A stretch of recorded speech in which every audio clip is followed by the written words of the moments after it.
यहाँ lift here क्यों लिखा जाता है, इसको क्यों करना चाह रहा है, और ट्रेन के अंदर लगे इस लाइट्स का मतलब क्या होता है जो बीच में लगे रहते हैं। साथ ही रेलवे अपने टॉयलेट को, जो CDTS टॉयलेट थे, इसको हटा ट्रेनों से इस साइड बूफर को क्यों हटा दिया, और ये क्या करते थे साइड बूफर, अब नए ट्रेनों में ये साइड बूफर को क्यों नहीं लगाया जा रहा है। आप देखे होंगे किसी ट्रेन के साइड में यहाँ पीले गई है, किसी ट्रेन के आप बोगी पे देखेंगे तो ऐसे लाइनिंग ये क्यों खींची गई रहती है, इसका मतलब क्या होता है। ट्रेन में सफर के दौरान आप ट्रेन के छत पर इस तरह एक जालीनुमा आकृति हमेशा ऊपर की ओर जाती है। जब ट्रेन में भीड़ ज्यादा हो जाती है तो उसमें गर्म हवा बनने लगती है और ये गर्म हवा ट्रेन के ऊपर जाती है, जिस वजह से इसको निकालना जरूरी है, नहीं तो ट्रेन दे दिया जाता है और इसको ऊपर की ओर, ट्रेन के ऊपर देखेंगे तो इस तरह से निकलने का रास्ता दे दिया जाता है और उसको केवल इस तरह से ढक दिया जाता है कि बारिश के दौरान डायरेक्ट पानी अंदर। देखे होंगे कि ट्रेन के पंखे या बल्ब आपके घर में बिजली से नहीं चल सकते हैं। इसका सबसे बड़ा रीजन क्या है कि पहले लोग ट्रेन की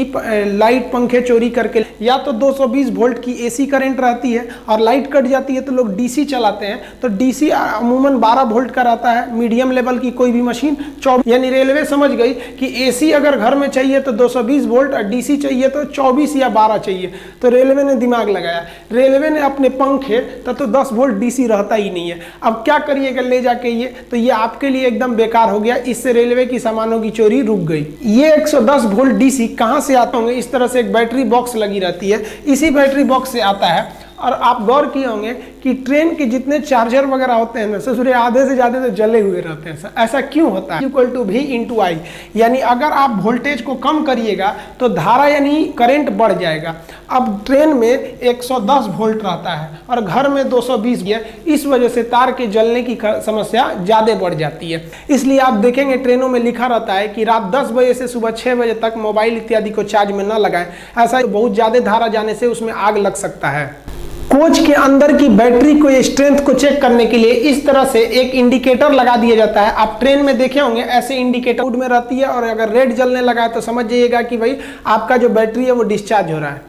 ट्रेन कोच का जो बैटरी होता है वो DC देता है और ये जो DC होते हैं ज्यादा हो जाती है और वहां शॉर्ट सर्किट का डर होता है। आप ट्रेन पर पायदान के पास देखिएगा, एक और लिखा रहता है साइड फीलिंग और एक और लिखा रहता है लिफ्ट हियर। वो कहीं भी लिखा रहता है मतलब मतलब उठाना, यहाँ से उठाइए, यानी यहीं से बोगी को उठाया जाता है ऊपर कोच को अलग करने के लिए। जैसे मेंटेनेंस के लिए ट्रेन जाती है तो उसके बोगी को उठा लिया जाता है, मतलब कोच को ट्रेन फंसाइएगा, वहीं ना फंसाना होगा, पता चला कहीं और फंसा देंगे तो अंदर का कोई इंस्ट्रूमेंट टूट जाएगा।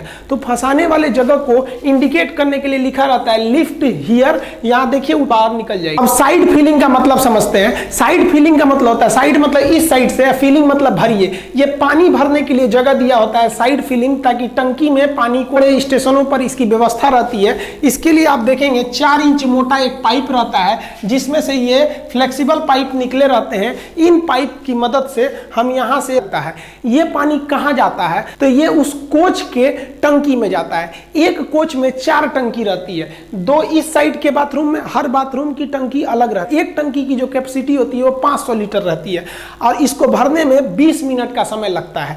तो ये आप देखिए टोटल कैपेसिटी कितनी हो जाएगी, 500 लीटर की एक रहती है, ऐसे ऐसे इसमें भरा जाता है, लगभग 20 मिनट में इसे भर दिया जाता है। ये रेलवे स्टाफ के काम होता है कि जैसे ट्रेन आके लगेगी तुरंत उसको भरना है, इसीलिए उसे ढूंढना न पड़े ताकि ट्रेन। दिक्कत आ गया, AC का जो डिब्बा होता है ना उसमें यहीं पर AC लगा रहता है। अब बताइए जहां टंकी बनाना था वहां AC लग गया, अब क्या करेंगे। AC के डिब्बों को देखिएगा तो इस साइड में ये थोड़ा सा वहां पर क्या लगा हुआ है AC, जबकि आप नॉर्मल ट्रेनों को देखेंगे जिसमें AC नहीं है, वो एक बराबर रहते हैं सब। अब यहाँ AC लगे होने की वजह से हमको टंकी कहीं और सेट करना पड़ेगा, इसीलिए टंकी नीचे टैंक है, इसी में से पानी का यूज किया जाता है।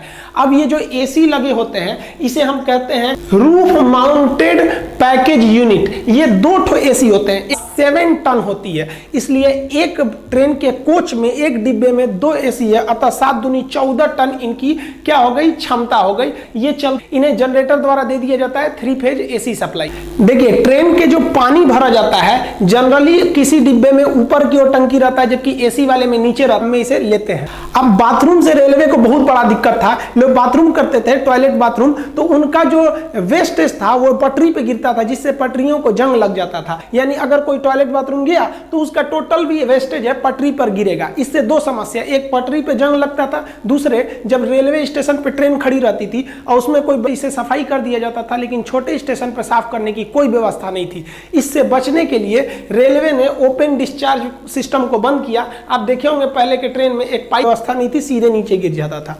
इसके जगह पर रेलवे इस राउंड शेप के टंकी को लाया, बाथरूम को सेट किया, जिसे कहा जाता है control discharge toilet system. Toilet को कंट्रोल करके रखता है जब तक कि ट्रेन प्लेटफॉर्म को ना छोड़ दे। अब इस ससुरा को कैसे पता चलेगा कि ट्रेन में प्लेटफॉर्म को छोड़ दिए? तो इस पे एक सिस्टम लगा रहता है कि डिस्चार्ज का ढक्कन खुलेगा ही नहीं कि बाहर नीचे गिरे। लेकिन इस विधि द्वारा आप गंदगी को रोक सकते हैं, लेकिन गंदगी थोड़ी दूर पर तो हो ही रही है और ट्रैक को भी ज्यादा खतरा हो रहा है। बैक्टीरिया के मदद से एक टॉयलेट को बनाया जिसे हम कहते हैं बायो टॉयलेट। बायो टॉयलेट आप देखे होंगे आजकल हर एक ट्रेन में मिलेगा, एक चौकोर डब्बा लगा रहता है इस साइड में, इसके अंदर ही रहती है।